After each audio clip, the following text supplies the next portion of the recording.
Peace and blessings. Peace and prosperity. Welcome to Team Energy on copyright to the music playing in the background. It's that peace. Let me cut this off. Well, happy new month of May. Looking forward to May 4th. May the 4th be with you. Just really started getting into that whole thing like maybe last year or the year before. But anyway, this is more so about what the so-called allegedly elites are doing behind the scenes, what this whole thing about life is about really, and what's the main agenda. Before I get into that, though, I really want to speak about not a near-death experience, but the crossroads. I was thinking about a dear friend of mine here in Michigan, actually two of them, and I just played and watched this video commentary about near-death experience. This guy was talking about his experience near death. Him and a friend was taking supplements, pills, nutrition pills, exercising pills, some to that extent. I don't really remember exactly what, but he was taking some supplements to work out. He was a young 25-year-old. Ordered something he seen on TV. Come to find out, whatever they ordered um, it wasn't healthy. It wasn't legal. It wasn't something that was supposed to be in the hands of people. Kind of like these street drugs, fentanyl, meth, different little stuff, right? It's taking people out by the doses. Little doses is too much for too many people. And it's taking them out. It's not something that people are supposed to have access to.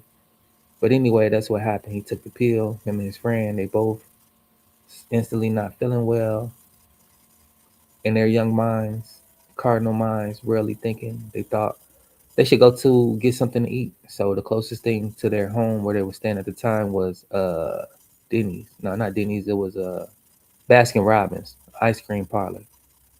He go to the bathroom first. His friend goes straight to the counter, throwing up and stuff. They call the police, call the ambulance. They get him out of there. They get him together. He survived. The one that goes to the bathroom, he ended up passing away. He died in the bathroom, and this is where his story begins. So as he's dead in the bathroom, he's seeing his friend get ushered out into the ambulance, carried away, and he knows the dude that's in the bathroom has passed away, but he doesn't know at this moment that that is him. So he's watching everything, and as he's watching everything, he's slowly realizing what's going on and what this situation is about. And as he realized that he's passed away, he all of a sudden started feeling darkness around him. He's getting scared because he's in a state of mind of realization. He realizes he's dead. What up, BG? BH4KD? What up, Farrakhan WG? So yeah, he's witnessing that he's dead, and he's going through this transition. For 3 days, he's brain dead. What up, gang? Farrakhan. So he's going through his transition, his journey, right? And what's surprising about this situation is that God didn't come to him. The devil didn't come to him. His guardian angel came to him.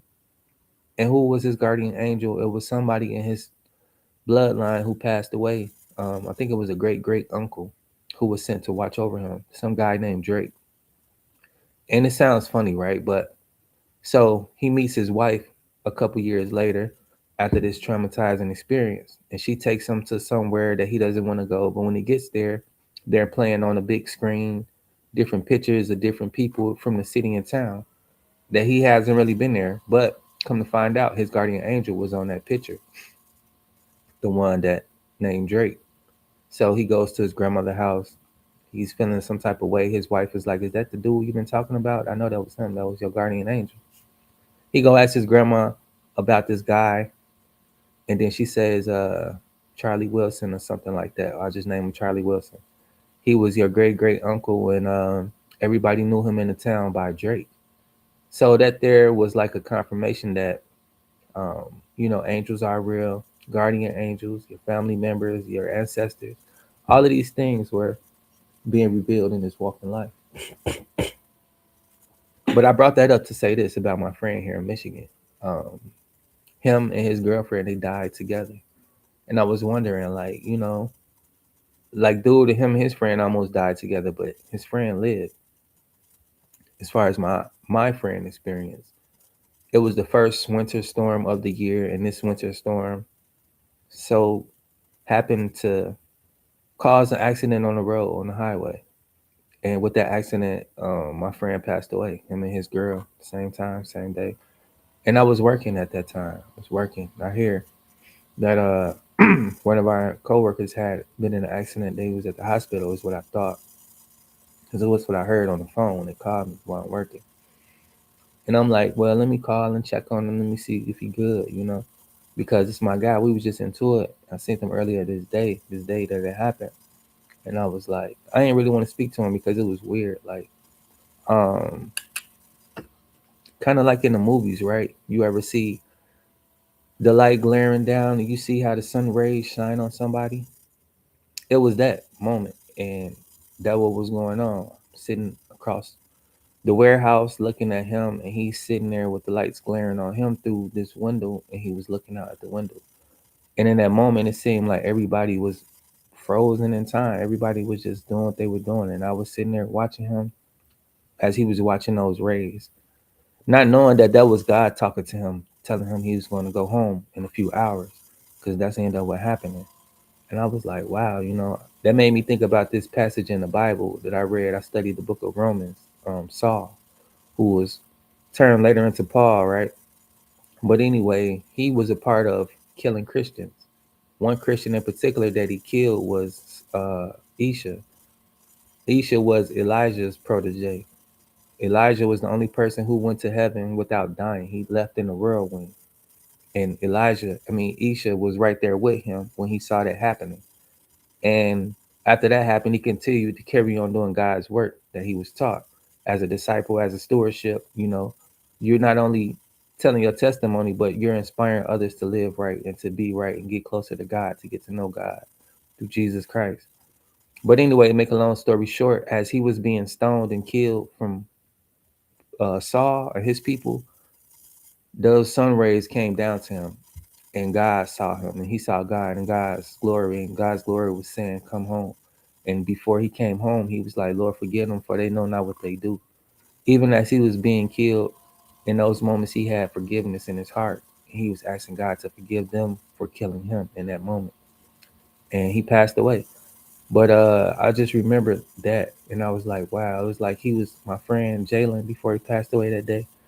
Those sun rays were shining on him, and I was just imagining, like, I wonder if God is telling him you're getting ready to come home, because nobody else was really seeing what was going on. Nobody else was really bothering him or me, and it was just like kind of like in the movie as well. Like, when the audio goes out and everything just paused for a second, and it's just like you're just sitting there watching one person stand still in time and frozen in time, literally. I wondered. I was like, I wondered if him and her noticed that they were both dead at that time, and if they went on that journey together, or if they went on those journeys separate. I don't know why I thought about this, but I was just thinking like it'd be nice to have somebody to not only meet you at the crossroads, but go along with you, right? Not saying that you would want to die with somebody or anything like that, but it was just thinking about, like, I wonder what was his journey like. Did both of them believe? Was one saved and one not? I don't know. All I do know is that we all have that day awaiting and appointed for us. We don't know when that time is. We don't know what hour of the day that time may come, but it's just best to be living righteous and being in aware state of mind of how you living and the things that you entertain. But yeah, I was just like, I thank God for my familiar spirit. Even as I sleep, I have this spirit that's with me, that's guiding me. And I feel like that same energy is moving with me throughout my walk in daily life. And I was like, it's nice to have that Holy Spirit to help you and guide you. Even when you may pass away in this physical world alone, you won't be alone when it's time to transition and cross over.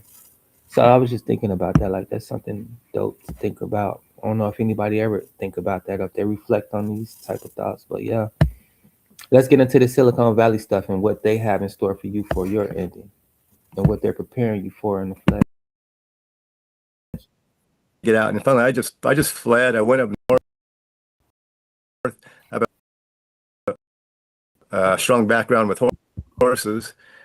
I went up to the Mendocino coast to hooked up with some horseback riding outfits with all the tweakers and meth heads up there. And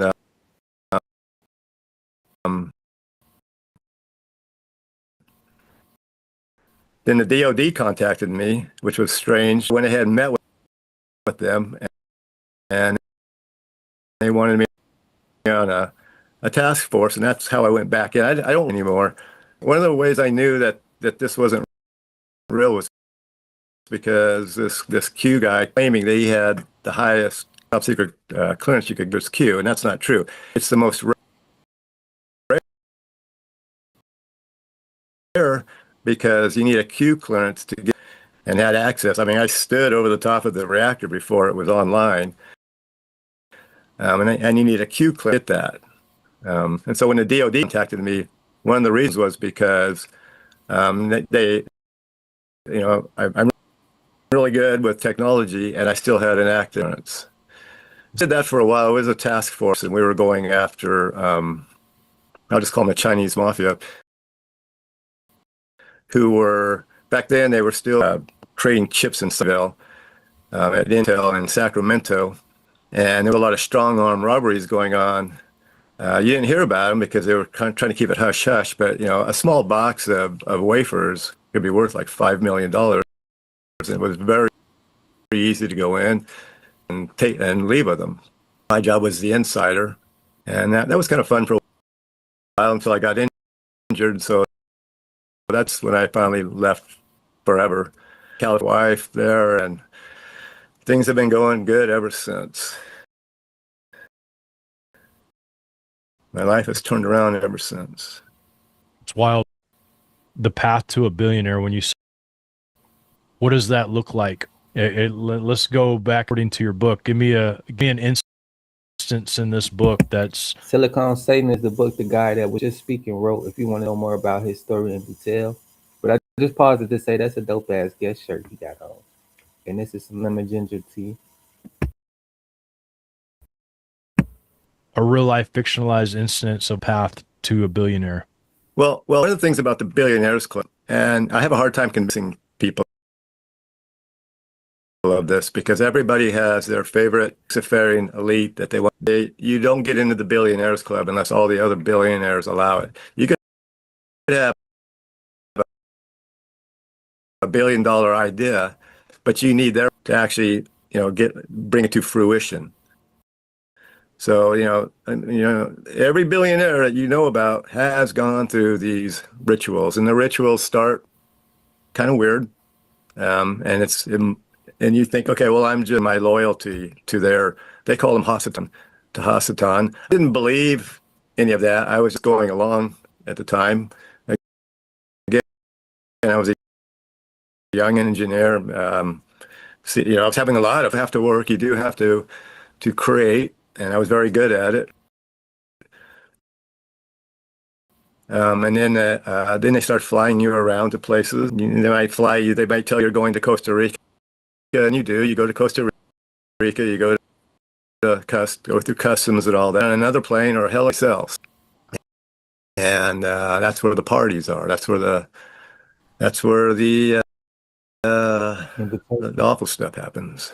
Through all that, you find yourself being offered a position as a CTO, or I was offered a CTO position, a Chief Technology Officer position, and at that point, you are required to get past that. You have to do the blood rituals, and the blood rituals involve pick someone that's very close to you and basically murdering them and bringing back the blood on a handkerchief. I wasn't willing to do that. So all these people that you talk, talk about it. You know, I don't know. I don't. If you look at the past of all, there's a death, and that's about the time I started getting out. Joe, even with the rappers, the singers, the somebody like Nas was his mom. A lot of them, their moms, their child. 607 Unc always say it out his mouth. He did his child. I believe them. I really do. And they not even a billionaire, and they selling out people. Cutthroat, backthroat. You know what I'm saying? It's crazy for some money though. The love of money is the root of evil. Money itself isn't evil. And it really sick at one point, probably because of all the stress. But I was in the hospital. I had to have a heart valve. If I stop and think about it, I try not to. And it took about a year to recover. And I thought, well, this is a good time for me to kind of back at it. You know, making me the offers, inviting me to the parties, and like I went along. And then I started pulling out again, and they had me thrown into the J ward of Meritu Mental Hospital, which is the movie helped me escape. I escaped a maximum security mental institution. I mean, who does that? You know, suddenly I was 2 police agencies in 3 counties, and they got me out of it. You know, to show me, you know, what they can do again. And then just like P. Diddy, Blueface, a lot of them that goes to jail come back. Some of them don't be the same. This man, he got lucky. This was way back in the day before they started pulling the stunts that they pull nowadays. Maybe they've been doing it, but they wasn't as good as, you know, they didn't have enough practice, let's sort of say. Allegedly. I started pulling out again, and one evening, and went flying down my C2. Same thing happened to Christopher Reeves, if you're familiar with him. Hospital, they said, yeah, you're going to be paralyzed. And my friends were already making plans to shoot me in the head because they knew there's no way I could live in a wheelchair. But I recovered. I mean, I fully recovered. And that's when a little time after that, I realized I have got to get out of here. And it's really difficult because, you know, I had a sell 2 Harleys, $12 million portfolio, you know, of house in or a town, a flat in area, a flat in New York, a flat in New Orleans. Drove around in fancy cars, but none of it was really mine. It was all leased in their name.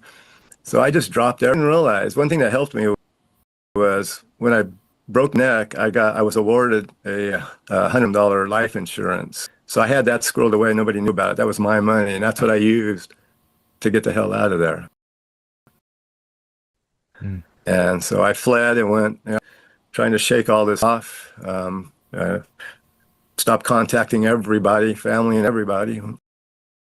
Like I said, went up north, got back into the horses, and that was very soothing for me, very therapeutic, and made the mistake of hooking up with the DOD. You know, you just keep making the mistakes. And then finally got out again because I got injured. It sounded like they was keep trying to kill him. They was trying to usher him back in, like a domestic violence relationship.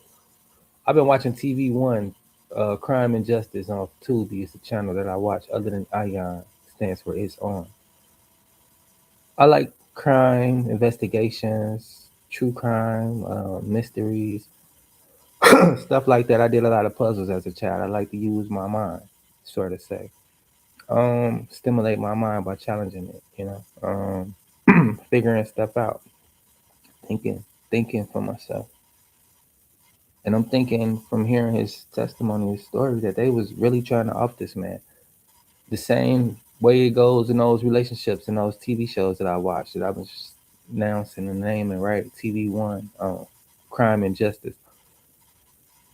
It's a relationship between him and the entity that wants him a part of that world, giving you the world. As you heard him say, he had the world, everything that people think is the world, that means the world to them: money, cars, fame, um, all different type of possessions of people, places, and things.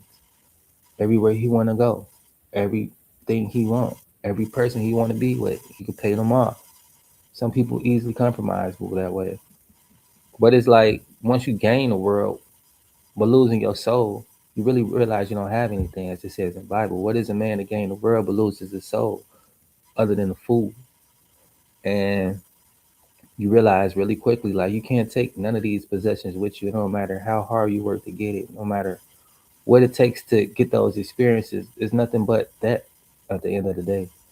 Just the material, just an experience.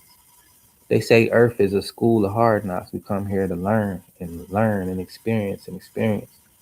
But the ways of the world teaches and tells us and encourage us to be the total opposite. It teaches and tells us that we need to work hard for money. We need to idolize money and the things that money can do for us. And the situations they don't tell you about, money will put you in. As I watch those other shows, and another one I really like is, say, For My Man. It's a bunch of females and sometimes guys who do things for love. Uh, they call it, it's a part of your brain where you get excited and you don't really not comprehend, but you don't rationalize things in the right way because you're moving off that euphoria of like a good feeling, right? So now you don't really cognitive thinking, meaning you don't rationalize things correctly. Something happened and you're just going with the flow. It's like a flight or a run type of situation. Fight or run. That's what it is. Most time people go with the worst situation. They end up doing something dumb for love. Somebody just did something. You didn't totally rationalize what just happened or what may have happened, but you're a part of it and you're protecting this person because of so-called love. And now you're wrapped up in that love consequences, and you're doing time in jail. If you ever haven't seen, I'll tell you to check it out. I really would encourage it. It's two different shows actually. One is Fatal Attraction, which is really good. Relationships that turn toxic and that turn deadly. And another is For My Man.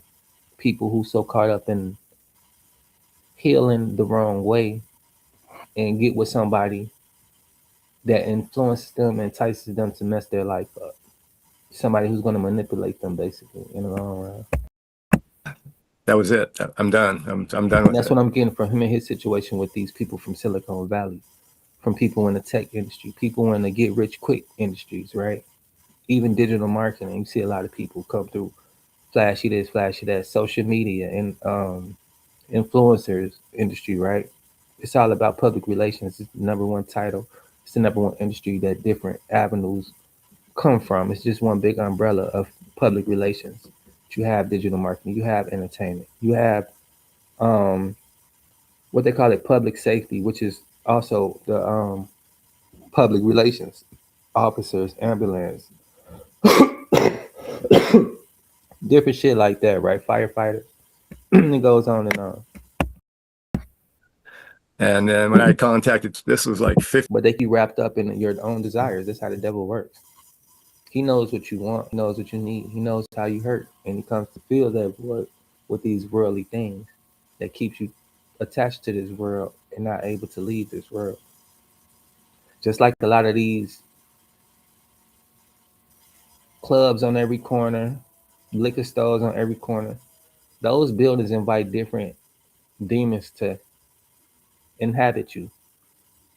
Just like when you go to different churches, they have different spirits that comes in there that gives you the Holy Spirit that moves through you, make you heal and make you do things like Jesus did. You're moving through the Holy Spirit or you're moving through the worldly spirit. It's just one of the two. When you're being inhabited, you're open vessel to these things, including myself. Depending on what you entertain and what you engage with the most, it's what you get out of it. The chase for money, you have a lot of people engaged in a lot of different activities. This is one activity that he was engaged in for the fame, the love of money, the love of materials. 15 years after the fact, 10 years after the fact. That's when I decided, okay, well, And it's enticing, the limelight, right? We all want to have nice things, which nothing's really wrong with that, nothing at all. It's the way to get these things that's important. We all want to live nice. We all worry about what everybody else got, compete, compare, become jealous, envy, all of those things, right? When you're not focused on what's truly important, that's being a steward for God. God never called us to be hard workers. He never called us to compete with each other. He never called us to do any of these things. But what he does do is he called us to do his bidding. God has you doing different things at different times. Sometimes he might need you to be healing. Sometimes he might need you to be talking. But at all times, he needs you to be obedient. And let me give you a parable. This is make believe. I hate to make up stories, but I'm going to just give you an example of how being obedient to God can be a blessing to your life and to others, right? So we all got bills. Let's just say that we got bills coming up, and one particular person, they have backed up bills to the point where they're about to lose everything within the next 24 hours. But for the past 72 hours, the past 3 days, they've been having a strong notion on their heart to go talk to a neighbor they dislike. They really don't like this person, right? They seen them every day for the past week, but for the past 3 days, something been like, you need to go speak to this person. But they like, And now 2 days passed, they still haven't spoke. Now this is the last day. Mind you, they got 24 hours now left to find this money to pay these bills or get out, be on the streets. So they got like 6 hours left. Now all of a sudden they walking around stressing. They enticed to go rob a bank because now they have the opportunity. You know, opportunity presents themselves. Like I said, when the devil knows you got something going on, he knows you're hurting, he will offer you a way out. Here goes a scenario where, okay, everything's lined up. You can go hit this lick. On your way to go hit the lick, here's the neighbor again you don't want to talk to. Mind you, you got 6 hours left. Get this money, do what you got to do. Now all of a sudden you just like, fuck it, since they in my face, they in my way, I'm going to just be obedient. I'm going to speak to this person. You say hello. They, oh, hey, what up? Matter of fact, hold on real quick. I got something for you. Somebody came the other day where you was gone trying to drop something off. They seen you. You didn't see them. You see me. You kept it moving. You turned around and you just missed them. So they gave this to me to get to you. It's a package. I don't know what it is, but here you go. I'm glad you came because I've been wanting to speak to you, but you didn't give me a chance to speak to you. Now we had a chance, and here this is, whatever. Woo, woo. You embrace each other, give each other a hug. You're like, wow, this was a nice interaction. Come to find out, this person been needing somebody to speak to. They need a little love. They getting tired of being ignored, but you didn't know because you don't like this person for the past, whatever, right? This moment in time just saved their life from committing suicide. They're happy now and they're going and sharing their story with other people. You don't even know this yet until in time. Okay, so you take the package, you sit in the car, you on your way to go hit your lick, but you stop in the parking lot. You like, let me check this package out. It's a letter from a settlement, a lawyer, some shit you filled out 2 years ago. You prayed for. This is God answering your prayer years later for the situation right now in perfect timing. And then it's full of cash, all of the money you need to pay your bills, and some money to get you through the next 3 months while you're working on situations and stuff unfolding for you. Now all of a sudden you're like, oh wow, I'm gonna start listening to the inner voice again because that was God and God knew what I needed. And I just took care of my situation. Now I don't have to go sin and be immoral and corrupt my morals to have what I need because we all have these situations and they all occur. But now it's like you was obedient to God. God knows exactly what you need. He know when you need it, how you need it, and He's going to work it out for you. Now you restore the relationship with somebody you didn't like, but it wasn't that bad. Now all of a sudden y'all talking, having good. You're on the up and up vibrations, right? Good things beget more good things. Violence begets more violence, right? Um, Energy repels energy. Just like you got too much of this going on, some more of this is going to happen with it. You focus too much on that, too much of that is going to happen to it. It's the laws of uh, what they call it. Basically, it's like when there's more. I can't even think of what it is, but it's like, okay, So you got 3 people, right? 2 people decide this, one person left out. So this is the more. This is what it's going to be, because um, basically, I forgot. I don't even know how to explain it or express it, but yeah, is that that's really strong influence. Sometimes that's how influence work. 2 people could get the majority rule. That's what I'm thinking about. The majority rule, right? Yeah, so that's important to have a strong mind to be like, I'm definitely going to be doing this because this is what's important. And with that definite purpose, you'll find more people and you'll be, with your people, and y'all be doing what you need to do. You'll be moving in the same direction or whatever. Let me get back to the story though, because it's really deep and it's how it works and how it goes. When you start being entertained by wickedness, you'll have other things that attach to it. You might not jump straight into it, right? But you're being enticed. Like if you're not a liar, you're going to start lying. You're going to start finding reasons to, okay, this isn't truthful, but it's okay. Now you cool with that part of it. Now you cool with making things up. And now different little habits form into you being a compulsive liar. The truth is far from you because you didn't entertain the falseness, the fictions of the world, right? So yeah, it goes like that. You're in need. You don't like asking people for help. You're a lazy person. Oh, there's something nobody's watching. You beginning to be sneaky. Now all of a sudden you're beginning to be a thief. You know what I'm saying? It's a bad habit. Now you're a thief. Sticky fingers. Just like the situation with Jay Prince and All Star and all of them, right? One person got sticky fingers. The majority of the rule. You're with the majority of evil thinkers who think it's cool to go try and rob this person and take his stuff. You go try to take somebody's stuff, you get your fingers shot off. It's the consequences of stealing. Another person, he's running into people's business. He's running with the crowd to go do some bullshit. Now he can't even walk anymore because he got shot up. You running into people's business, now you can't even walk to run into anything. That's what I mean by the majority of rule and what you're focusing on and how those things lead to other things. You have a thief, you have uh, another person who's just running into wickedness. He's running to chaos. He's running to go hurt someone, which really it didn't even work in his favor. It didn't work like he thought. He miscalculated the dangers that he was running into. It's just like a fox running up on a bunny, but you don't know that this bunny is surrounded by mines. As soon as you get close enough, you blow up. You didn't analyze the situation. You didn't analyze the threat. You miscalculated the situation because you're thinking like the world, moving like the world, and majority of the world will have you in these situations. But let's carry on, especially when it comes to these toxic situations when people have you thinking, oh, let's go chase this money. Let's go chase these opportunities. Be mindful of the reason you're doing these things. If God is calling you to go work, to go do these things, then by any means, be obedient. If God has called you to rest, rest and be obedient. If He has called you to learn how to learn, be obedient so you can learn how to figure things out, right? It's different things and different reasons and different seasons that God has people doing different things. Not everybody needs to be doing the same thing. You need to know what you need to know.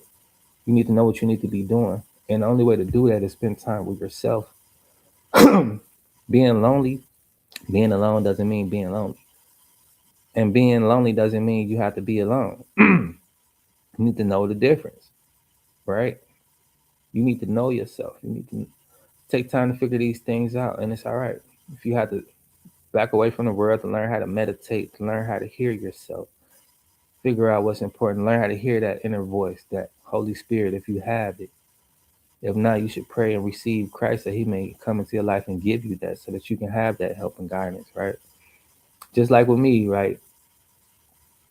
All of these settlements coming when I need money the most.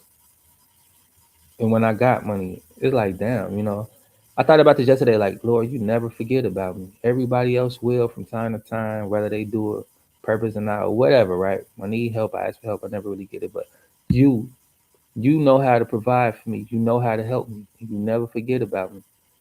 You never forget about what I need, what I want, and how to get it for me. And it's just like, it's a wonderful feeling. Like, don't ever doubt God. Just keep being faithful. Keep on asking God for things that you need. Like when you try to do stuff on your own, so what I know is like I'm trying to figure out this, I'm trying to do this, do that, and then I fail every time because I'm doing it on my own will instead of giving it to God. Like, Lord, is this for me? Is this what we need to be doing? And yeah, change my heart desires and be like, this what you need to focus on. This what I need you to do, and I do it with ease, and I'm prosperous. So I'm like, you know what? Every time I don't put God in my business, it's not my business. It's not nothing I need to be doing because I'm not going to be prosperous. I'm not going to do it with ease. It's not going to work out. It's just simple as that. No matter what I think, because I'm just a man who thinks I know everything, just like every other man. You know, we get conceited, we get happy, we know how to build, we know how to do a lot of shit. But what we don't know how to do is acknowledge God and acknowledge the creator of us to help us create, and who's creating through us, right? Because none of this we do on our own. It's God's glory, it's God's um, joy, and we just experience a little bit of Him and that joy when we allow Him to move through us. Like when you say some nice things to somebody, you didn't even know what you just said, but that's you being allowed to be used by God, and you have the joy of that experience, however that felt, right? But yeah, let's carry on. Maybe I will tell my story, not books or get popular, but because nobody at that point had come out and really talked about it, what was going on. A lot of people research and do a lot of don't because I don't want to. Um, Everything that I write about is just based on personal just to protect a lot of people. And here we are. Yeah, man. Well, you mentioned some characters in your book, names and faces, but Here's some of the characters I don't mind naming. That was the problem I was having with Dr. Quiz. He didn't want me to names as well, but you get to a point where you kind of have to at some point. At some point, you got to point them out. is there any names that you worked with? Yes. I want to give a shout out to Nano Extreme Pain Cream. It's a pain cream that actually works. Yeah. It actually to get to the chronic pain very quickly. I love using it because I like to do things like jujitsu, bowling, and things that at my age sometimes hurt for long periods of time, but this actually works. And so guys, I wouldn't promote it if I didn't believe in it. So there's an affiliate link in the description. You also get an $8 off. You get free shipping. So let you be the judge, let you check. Let me know what you guys think. Larry Ellison's, for one, contacted Corsi. I said on Musk, and back then people knew who he was through PayPal and such. But he didn't even know who Ellison was. He kind of thought, oh, you mean the old man that runs Oil? No, Larry Ellison owns Silicon Valley. I mean, he literally owns it. He owns most of Malibu. He owns most of Lake Tahoe. He owns the Lanai. Who gets to own a whole Hawaii? I mean, a lot of people want an island, but he owns the entire spot. That's the administrative area. That's the only thing he doesn't own. Wow. Yeah. So we're talking the top guys. I mean, he's the one that got awarded projects. Yeah. And so he'd been planning. They've all been planning on this. Well, the situation we're all into, prison planet. How long have we had AI? It's been by AI. I was listening to Joe Rogan and Brett Weinstein the other day talking about AI as though it's real, and it has a personality. AI to me is just hard-coded thinking. It's very sophisticated. Now, some of the things that are going on is not technology, something else. There's a lot of demonic entities that are so rituals. They do the rituals to the information, to get to the information that they're looking for. And some of the information that they get, they don't understand. And I think that it's done on purpose. It's a game.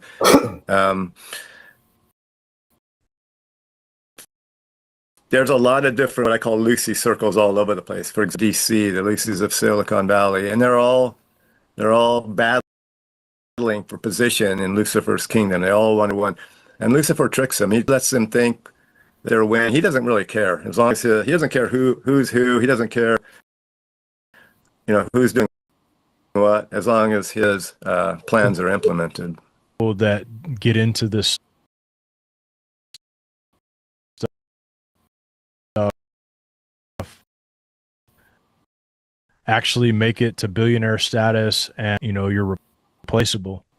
You are. So the only way to get out is either is death. So, for example, if you look back, a lot of the original Hollywood, and the most they started getting older and harder to handle.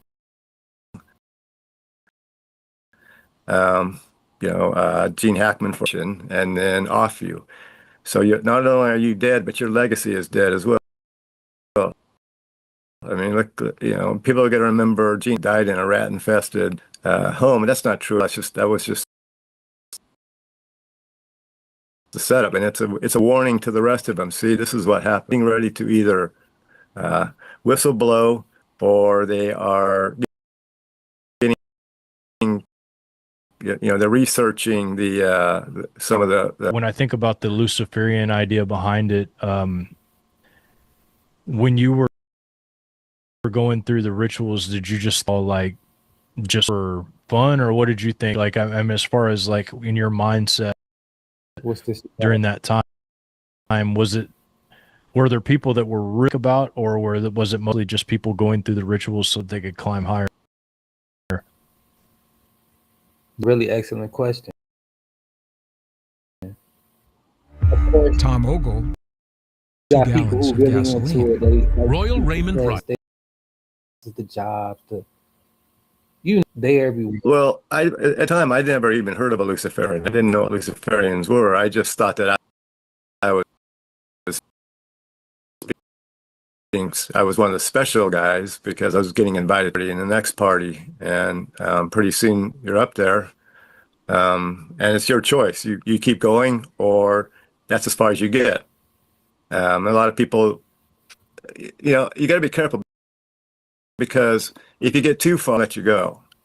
I mean, you may say, I'm not going to do this, and they might give you a low-level director job in Stockton, California or something, where you can live out the rest of your life quietly.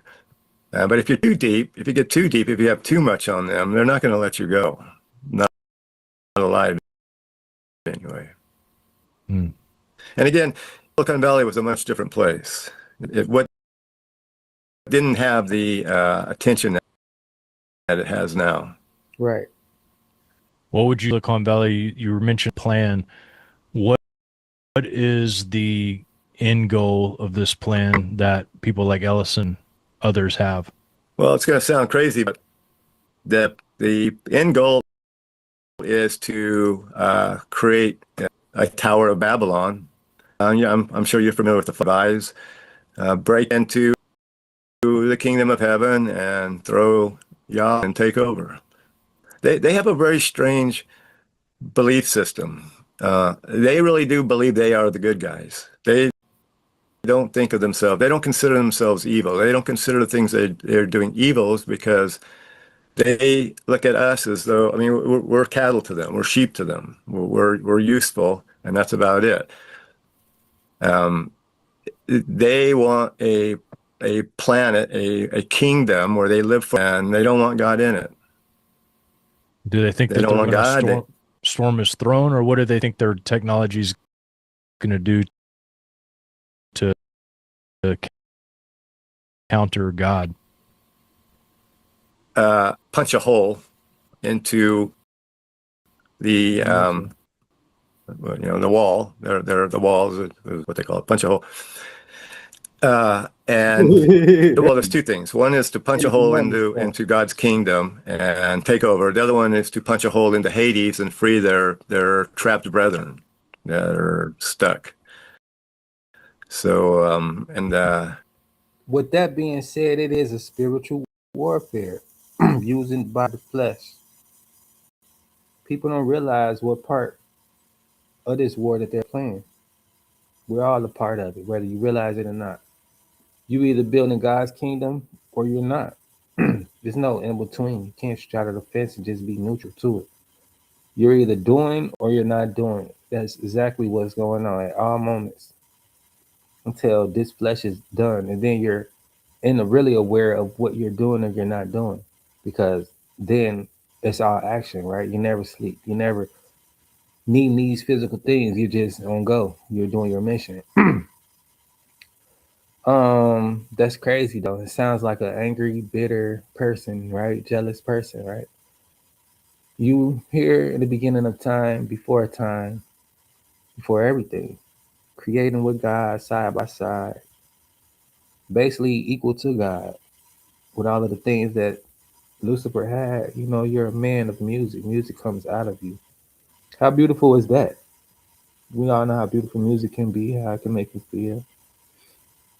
He was the director of the choir, the leader of the choir.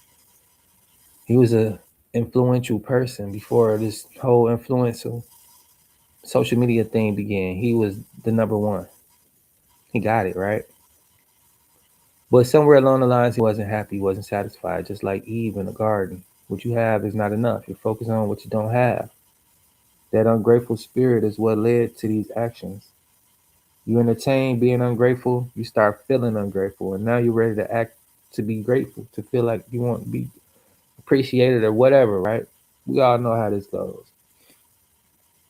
But the thing is, like, you tried God once, it was unsuccessful. He didn't destroy you, which he could have, but he just gave you your space of your own. You're still not happy with that. Now all of a sudden, you have your flesh, just like God has his people in the flesh, and they use each other, however, whoever want to be used, however they want to be used, right? And he got these people thinking that we need to break into hell to break me out. Or if we can't do that, we need to break into heaven and take over. Either way it go, we got to break in either or, right? And people just done with it. They spend their whole lives being a part of this, not knowing. Even myself, when I'm engaging in sin, right? I'm getting closer to helping the devil do what he got to do. Willingly or unwillingly, knowingly, unknowingly, right? If you don't know better, you don't do better. And if you don't strive to know better, you're just stuck in your ways. But that is something to think about, like, what kind of jealous, happy with their own space, with their own things. You can't create, of course. You can only manipulate and imitate what God has already created because you're not there creating with him anymore. So the best thing you can do is manipulate a situation that has been created to deter the outcome. Basically, is what he does. It's very strange because I was at a party years ago. So happy to be a part of something. I'm going to be a part of this church, knowing what they have going on. I'm going to be a part of this club, a part of this cult, a part of this group, right? Everybody loves grouping up. But the thing about that is, if you're not following the Holy Spirit, you're following the world to damnation. And that's really as clear as it goes. Like I said, this about the shepherd leading the sheep. They're going to follow. And if that shepherd isn't the right shepherd to lead these sheep in the right direction, he's going to lead them in their end. He's going to lead them to their damnation. This one shepherd, he led the sheep around a campfire. They blindly followed him. You know, he snuck out the pack because he led them around, right? They're going around. They so focused on just going around because that's where he led them and he dipped out. Now they just blindly keep going around this campfire. Don't even know where the shepherd is. They all just following each other, so many of them. And at any given time, they don't even know how close they are to danger. If somebody just pushed them in the fire, they'd be lamb chopped. They'd have a whole big feast if they wanted to, right? Because their shepherd led them to danger. And they were so focused on following, they didn't even notice where they were being led to. They didn't even notice the situation where they were at and that was their end destination. That's how these parties, these people, these groups, they do. They keep feeding you a little bit more of the carrot, like from the horse race, they have a carrot in front of the horse. He's never going to get it until that race is over with. But that's just how it is with that shepherd. When you following something enticing, they give you a little bit of this, a little bit, a little bit, a little bit, until you're there where they want you to be. In the kingdom of hell, building the devil's kingdom so he can overthrow God because he knows it's not going to work on his own. He didn't do it successfully the first time, even when he took a third of the angels with him. All of them on his side, all of them couldn't help overthrow God. That should tell you something, right? God don't need a whole bunch of people to get nothing done. Even when they was down here destroying the earth, he fuck around and took them all out in one little course of action. They're stuck here on earth. This is their dwelling place. This is where they want you to stay forever to inhabit your flesh. It's like the game of Sims. Imagine that being earth, you being that vessel, and your consciousness is the one controlling this sim player, this simulation, right? This creator player. It's just the same thing. That's how these demons do when they look at us living here on earth. They're outside hopping into us, controlling us to do as they please. Because they're having fun using us as this simulation. That's what I always say, we're in a simulation. Some people really understand how they're being used, if not using their own consciousness to control this body, control this simulation that we're in.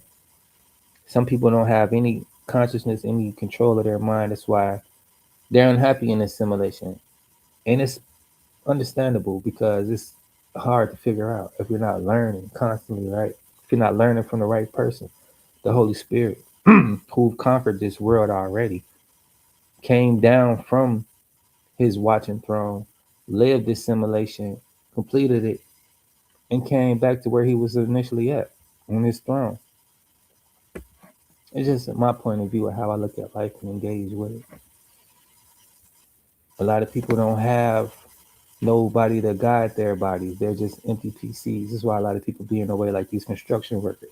They're just part of the simulation, just like a tree or a rock or an empty building, an empty-minded person, right? Problem that they had just solved. And I was kind of listening on. What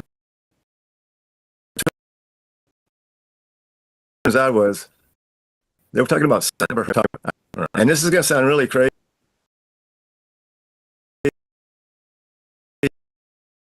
but when the technology, I mean, think of computers, how huge.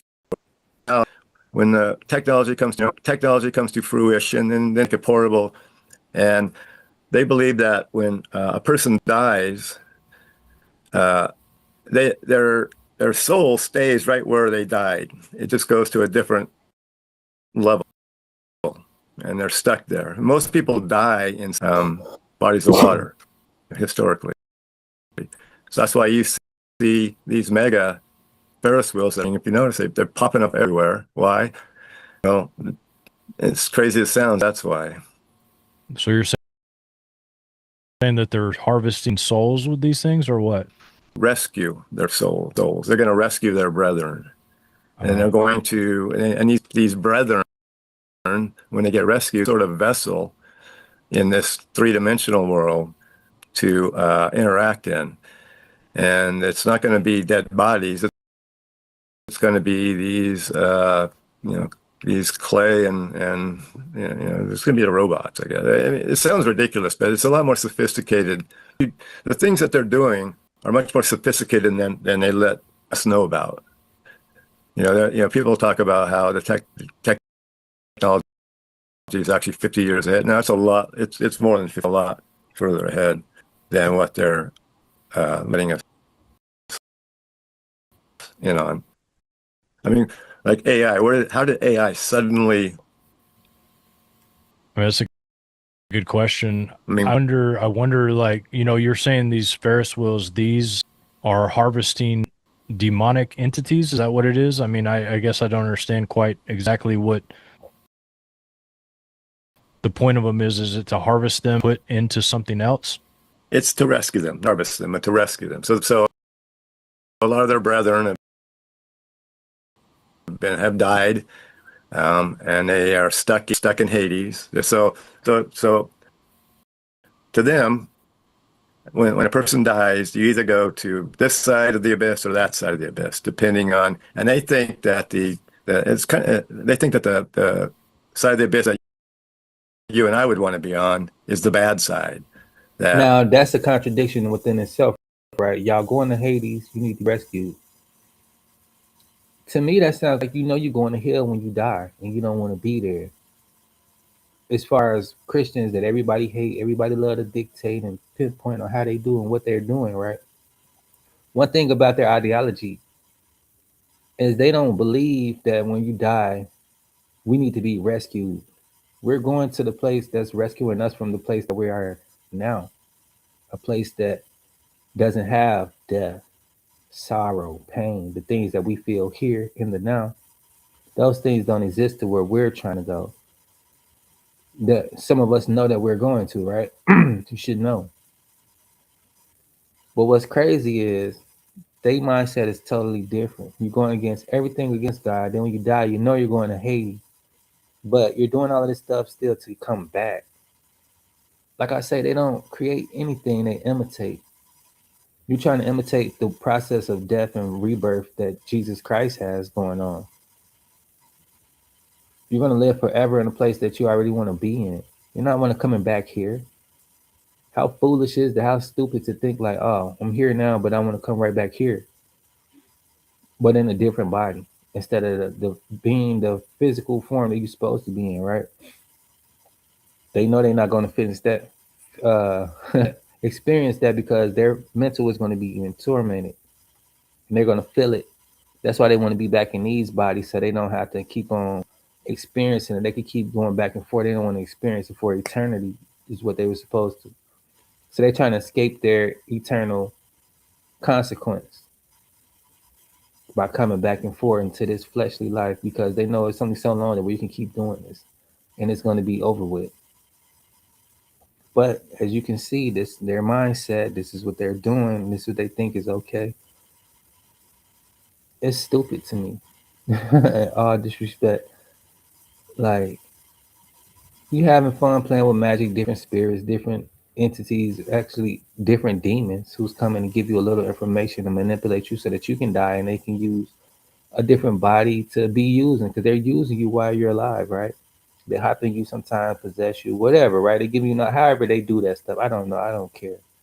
But what I do know is that they're consulting with these demons, and these demons are using them to have an earthly experience, because they don't even want to be where they're at. And they know that their time is coming. They know that eternal judgment is near and it's coming. Once you get there, there's really no place else to go, except for the king. So they take over that kingdom. They're not going to let us join it, when Jerusalem returns. And so they're going to free their brother, the lake of fire, and they're all going to live forever in this kingdom that God built. I know it sounds crazy, but that's what they believe. It's not what I believe. So they believe that because they're helping these entities up into that position, is that what you're saying? Yeah, yes. But I mean, it's not going to happen. It's just Lucifer is tricking them into believing this because he wants to, destroy as many souls as right. And you want to redeem. Do you think that Lucifer thinks that this is going to work? Do you think it's like obviously the people think it's going to work. And it seems like a reality, like in the book of Genesis, when it talks about Babylon, it says that anything they thought they'd be able to do. And so we're at a place right now to where it seems that anything we think we're going to be able to do. And so the idea of them receiving bodies and stuff doesn't seem that far-fetched, obviously, with the robotics and the ability to supposedly create a human body out of tissue. Doesn't seem that hard, that far out of the structure for that. But if you, I There's- guess if, yeah, go ahead. I was going to say, but there's got to be a component within that tissue that allows that consciousness that they're going to rescue to hook up, and that's the big problem they're solving right now. Have they been rescuing these entities out of the abyss now? Is that what I mean, these colliders and such, are these entities on Earth now? I mean, it seems that way, but I'm wondering if that's kind of why we'll rise in the worship of these entities and maybe more demonic oppression, aggression, possession, all that stuff. Sure, I'm system tests and regression tests as they move along. I'm sure some of them went bad and some of them went well. It seems like if they all went bad, they would halt and try something. There's a lot of these CERN structures. It's not just CERN. There's I think a huge one being built in Texas somewhere. But yeah, they're building them all over the place. And then these Ferris wheels. It sounds weird. I hate talking about this because this makes me sound like an So idiot. you're talking about Ferris wheels that, like let's say in Nashville, for instance, or in not Nashville, but in Pigeon Forge area, that little island they have. You're talking about like Ferris wheels like that, or is that like a code word for something else? Talking about actual mega wheels, the mega Ferris, like the ones in Seattle, the Eye in the Sky in London, the ones in China, that they do sort of resemble structures. And why are they building them? Why are they building all these mega Ferris wheels? I mean, who goes to Seattle to ride a Ferris wheel? Profitable. I looked into it. It's losing money, but it's still there. And then people are still building them. So those are those, or a collider that brings forth entities. I don't know well enough, but I just, like I said, I heard about it. I heard these guys talking about it a long time ago, and we're seeing mega Ferris wheels. That's when, excuse me, that's when you know that we hit, and I laughed it off, and then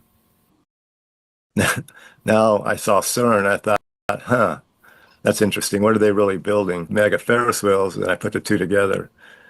I mean, this is basically theory of how are they going to learn who've been trapped in Hades, and then how are they really going to break in and take over? I mean, they tried it before, Nimrod, and came down and screwed it up for them, and they've been trying to, find all the pieces, find all the plans, and they're getting there. They seem to be getting there. So they're talking about phase 3. How many phases did they speak of, or do you know? I don't know. They were saying the third and final phase. So their plan is now. This is their time to shine then, huh? Yeah, it sounds like they're getting, but Yah's not going to allow this. You know that. They think that they can do it. They think they're the good guys. They think that Hasatan. So they have this idea. It's sort of like the Mormons. They have this idea that Yah and Hasatan are brothers. Bad brother who's the mischievous one, and Hasatan is the good guy.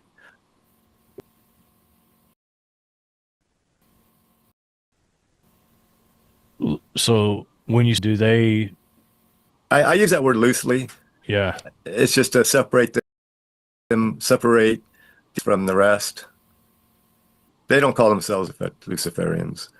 They call themselves the chosen ones.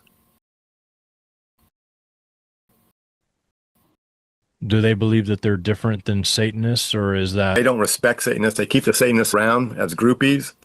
Every party I went to, there's always a group of Satanists. And the idea is if the blood rituals, they'll just blame it on the Satanists. It was a satanic ritual that went. And you see that a lot. And there's usually be 3 of them involved, like the Tennessee 3 and a few other. I catch them here and there. Come across my desk. My As it's like, oh, there goes another one. I know what's going on. I know what they did.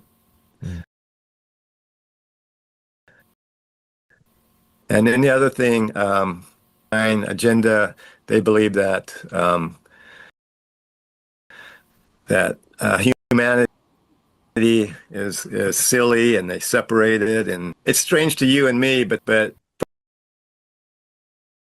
from their perspective, it's not. From their perspective, we're the strange ones. Why do we want to be male and female when that the original? It's funny, they believe a lot of what's in the Bible, but they apply it to themselves. They believe they're doing good. Yes, they do. So they believe they think they're right according to the Bible, or they don't like the Bible. They think they're right according to their Bible. And that is crazy. But yes, we're almost. Yeah, I'm gonna have to run it back.